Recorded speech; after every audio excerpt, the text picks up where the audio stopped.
Hi guys, my name is Jess and I'm FiliFest's Chief Cultural Officer. Um, and yeah, this is episode 7 of Tambayan. And here we have two young creatives from Mindanao. Yeah, we have Sophia and Jefferson from Iligan City and Davao. Um, who's going to talk to us today about some of their perspectives as young creatives or as young adults, in Mindanao currently. Um, and we can talk about like the art scene there. So this is just going to be a chill conversation on generally anything about arts in Mindanao. And we're also joined by Mom Christine. So what should we talk about? Jefferson, let's start with you. I'm going to put you on the spot. Okay, I am Jefferson Lagwa. I'm from Panakan, Davao City, Mindanao, and um, I don't call myself as an artist right now. No, I'm still starting, and my art is the process, no, the process of the art, na, like going to exhibit, uh, um, organizing a theater, organizing a podcast. That is my art, no. So I have projects like podcast. We're currently working on our Panakan reading and writing. We're working on a Panakan uh, studies about our own barangay. When did it start? Why it's named Panakan? Its etymology. So we are working on that, and also I have a podcast which is Lakao Podcast. So we record the sound of the walking, just walking, and talk about some things, some philosophies, no, and learning. No, yeah, that's what I do. Like podcast and the Panakan studies. We can just like deconstruct that a bit later as well of the stuff that you're doing. Sophia, what about you? What do you do? Okay, for the most part, I do drawing. One of my earliest memories when I began to draw, I would scribble on walls. I would scribble everywhere. Arts is a big part of your life. Am I wrong in assuming that? Because if your parents. You're right. I pretty much drew everywhere as like a toddler, and then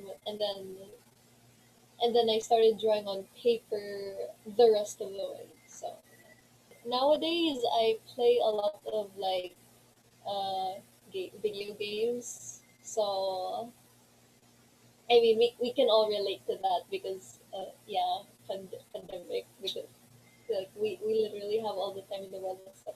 Uh, when it comes to a genre of games that I really really really like, I like games that have like their own culture, their own story. Like there's like an elaborate like an elaborate amount of lore behind the game, how the game was made, the characters that are involved in that game, the characters' stories, their side stories, how they are related to one another. It's and even the items in the game have their own story because they could be related to the character, and I don't know. I just really like it when a game or a character has so much lore in it, and sometimes that applies to drawing as well. Since before I draw, usually I brainstorm a character. Nowadays, I brainstorm a character. So, what game have you been obsessing over then during the pandemic? Anong game? It just came out like last year. It's called Genshin Impact. Yes. Pati yung kapatid ko, you're like, you're 15, di ba? You're in ninth grade. My sister is also in ninth grade, but she's a bit younger than you. I think she's turning 14 this month. She's obsessing over Genshin Impact and like she's saying, What's your AR?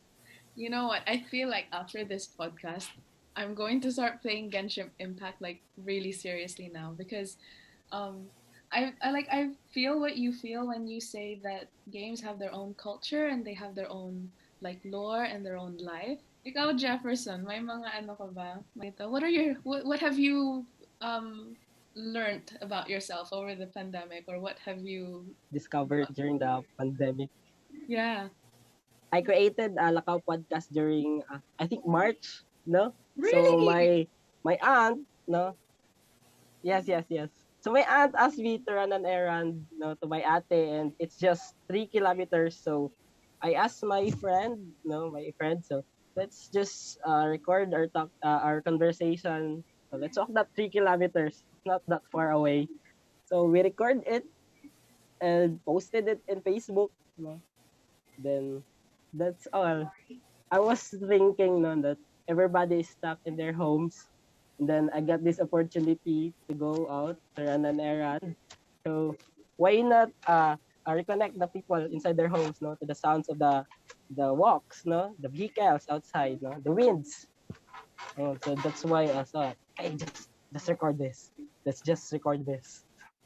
Yes. Before the pandemic, no, so we have a podcast which is Tissue Karon. So we talk issues of high school students like uyab-uyab, no, girlfriend. So we before we podcast, we do a research, the interviews, observe research, and then theories to connect with.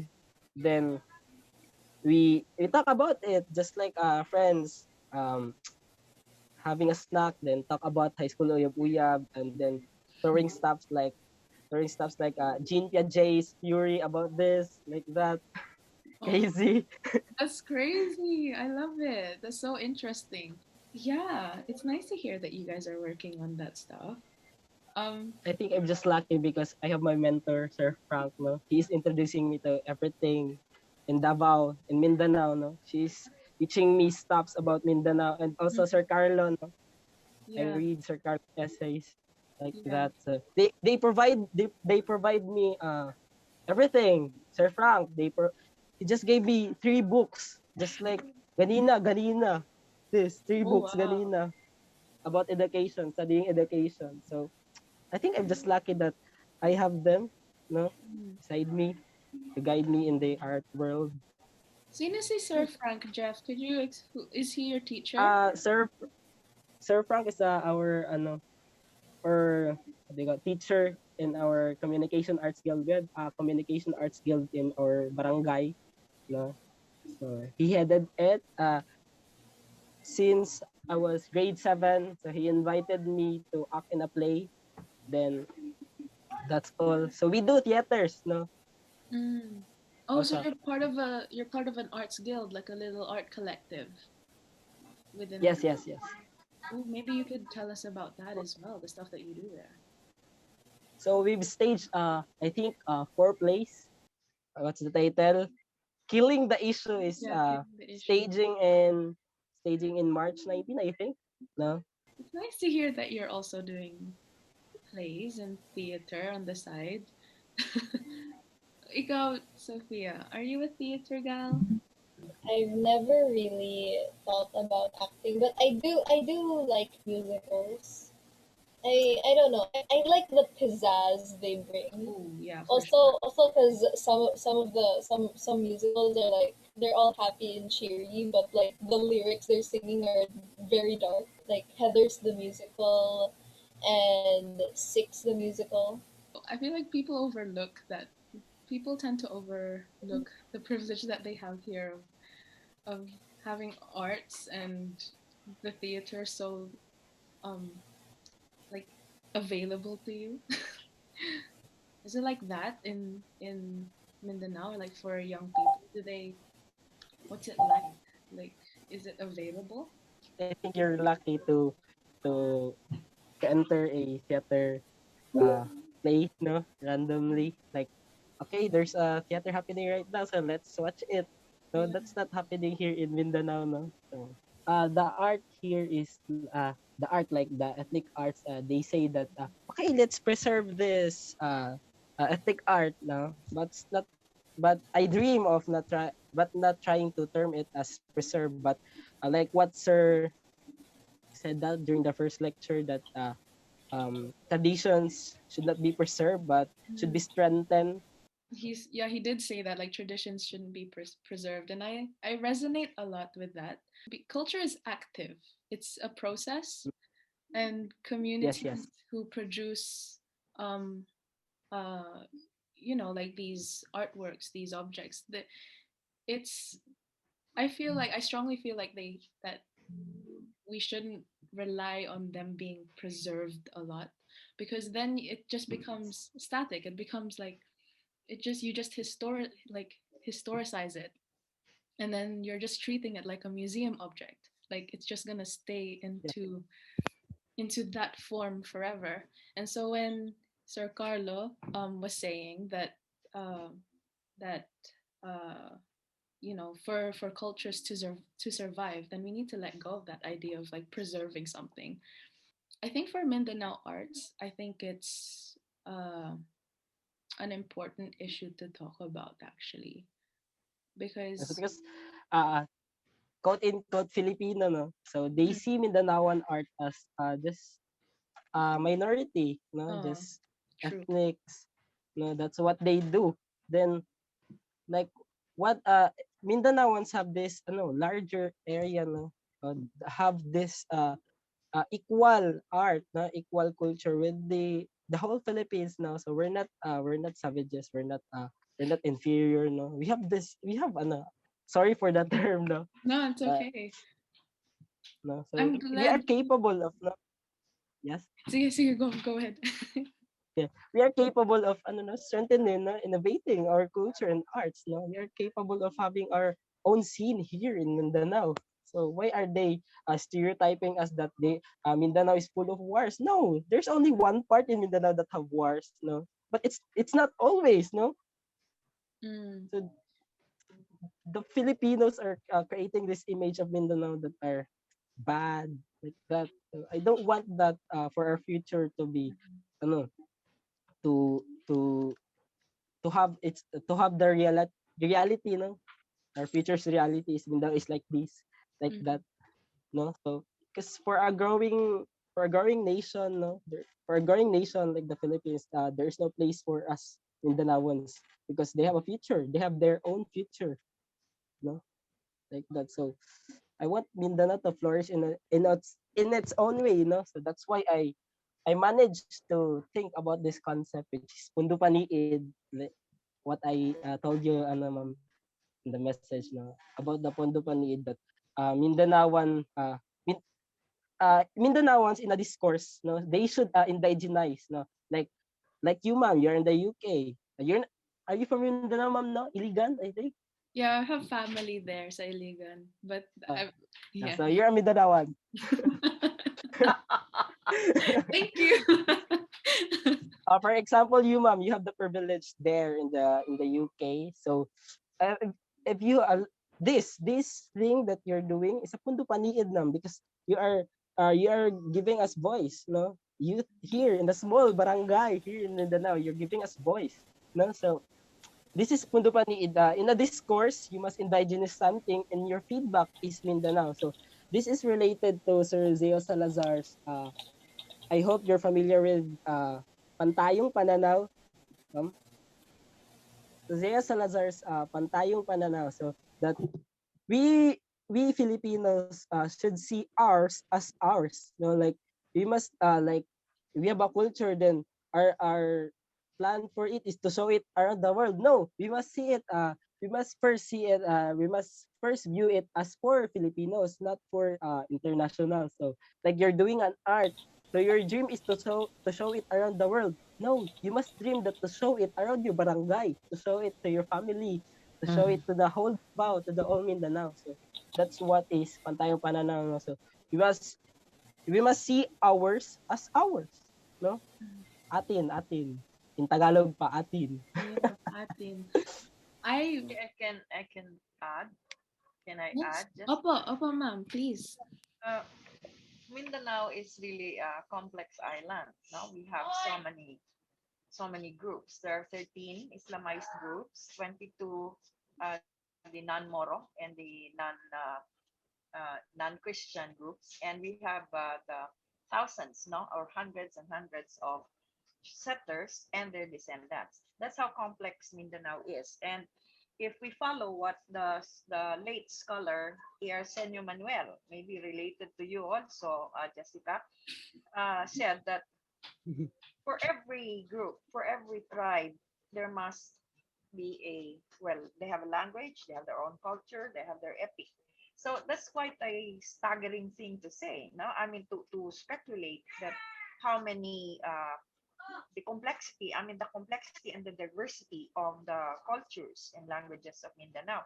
But the problem is, I think the media, especially in Manila, wants to focus on the bad news, no? And so everybody, most people who don't know where Mindanao is or what Mindanao is, think that we are on fire. I mean, that we have no peace here. That is not true. We only have pockets of these conflicts, and they're far between, and they also happen in far-flung areas. That's not true. In Mindanao, it's rather peaceful now. No, we have, I think, succeeded. This present dispensation has succeeded in giving us that peace and order. We can sleep peacefully at night. So I think what I'm trying to say is that many people do not understand the complexity of Mindanao. It's a very, very complex island, and we have numerous languages. And some of my writer friends have predicted that in the future, the national language will come from this island.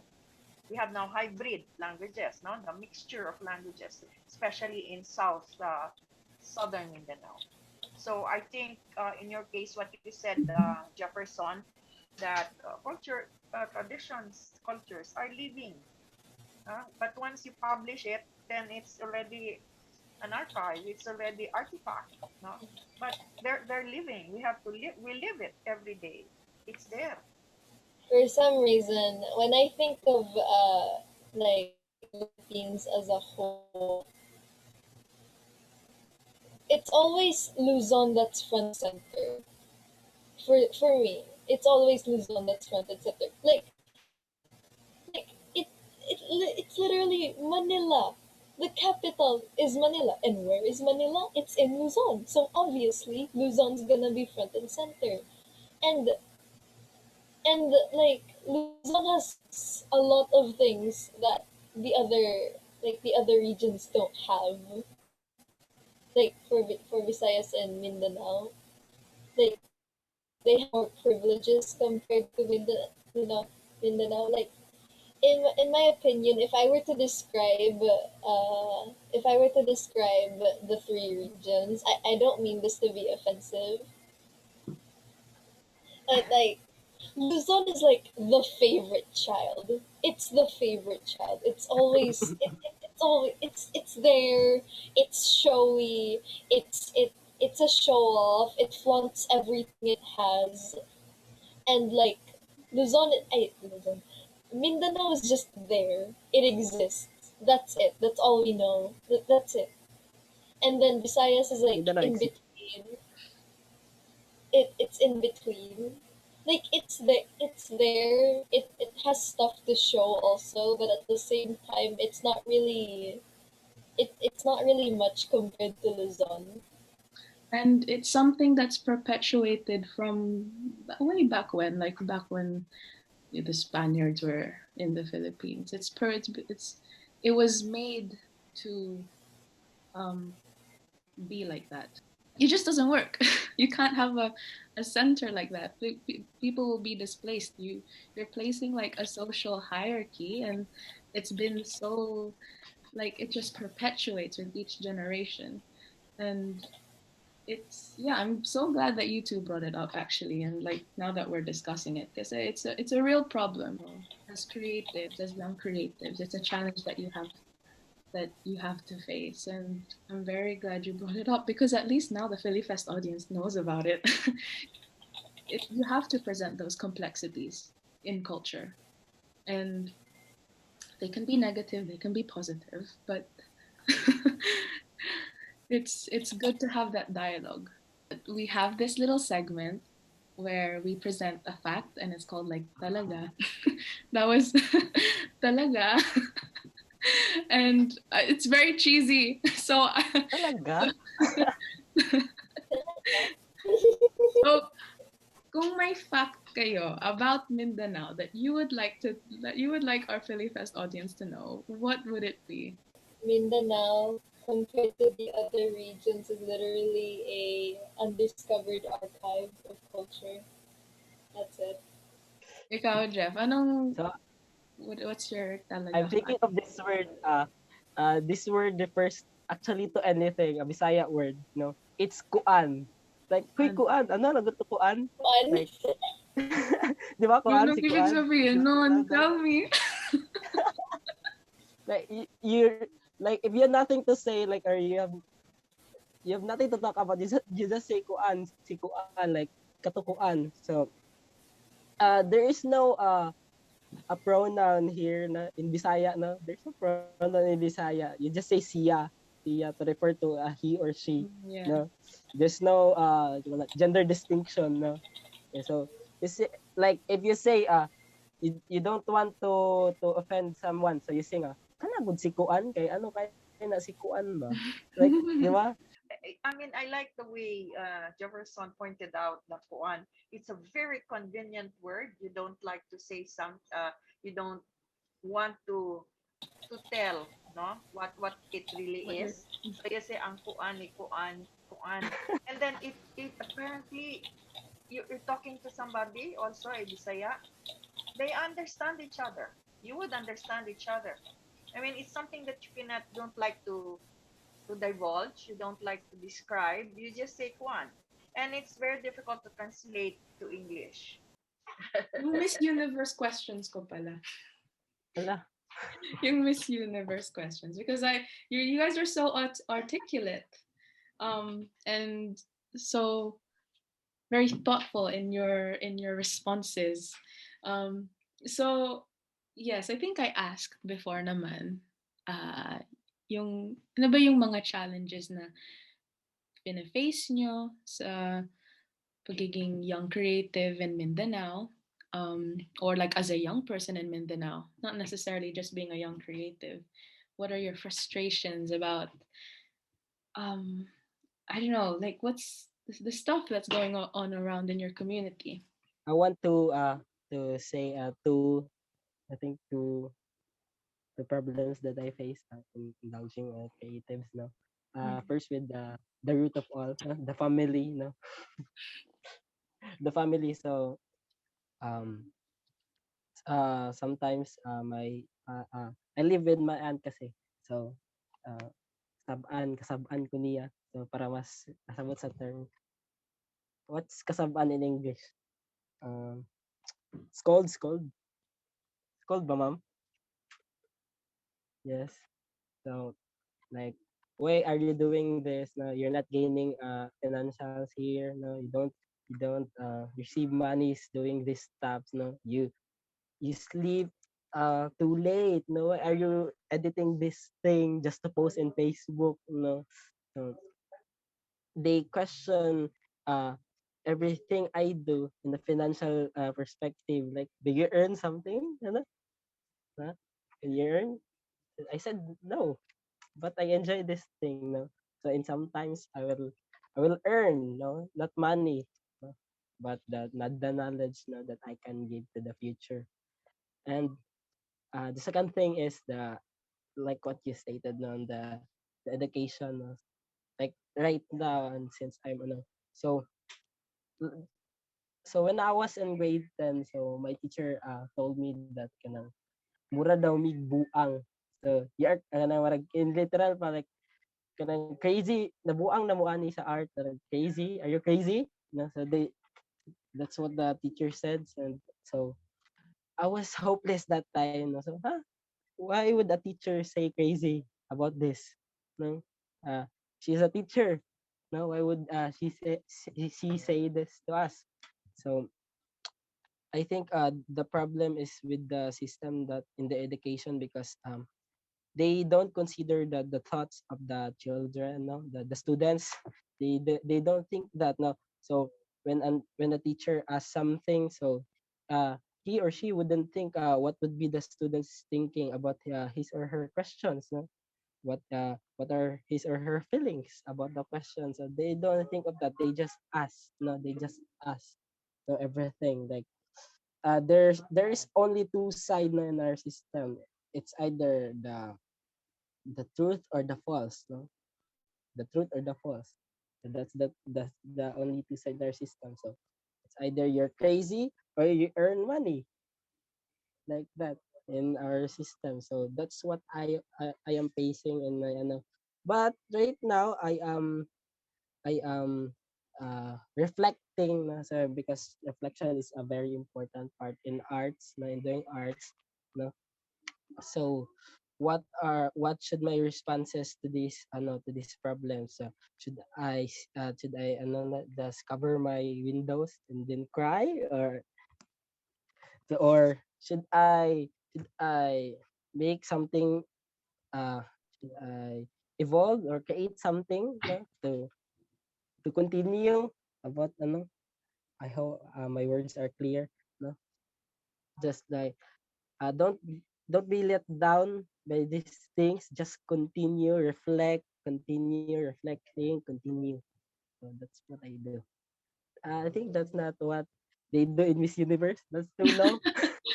But it is a very good and thorough response. I appreciate that, and I'm glad you said that, because yeah, like people, I mean, even people close to you, who will at first be like, oh, why are you doing this? Why are you doing that? Is it going to benefit you in the future?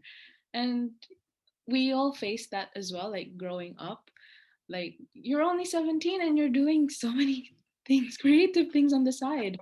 So, Right now my parents supports me because last time we joined a vlog contest in National mhm. Library. Then we won 15,000. So like, oh, Oh, you earned. these are So that's my good. my earnings then.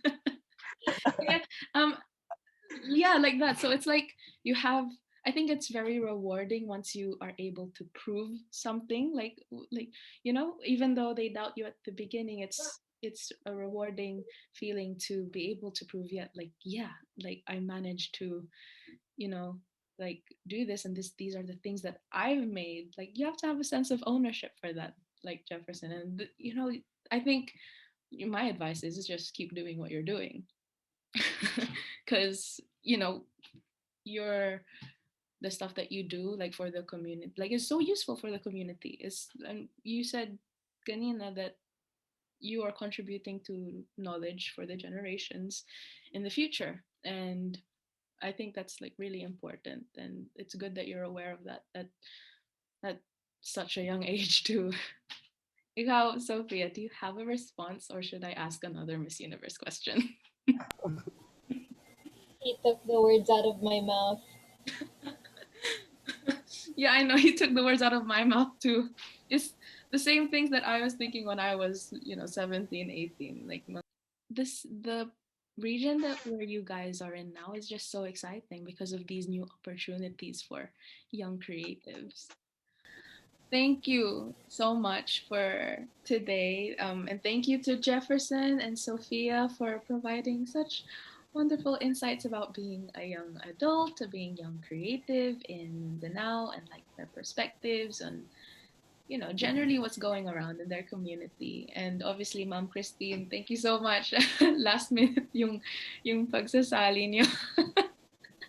Thank you for giving your insight as well po. So, but yeah, I think this is one of the first time there are like guests outside of the committee that were invited. So you are like one of our first voices who are like non-committee members and who are like in a different country. So thank you so much for being here. I'm so glad to have talked with you. Okay. Thank you. The two of you. Thank you. Thank you.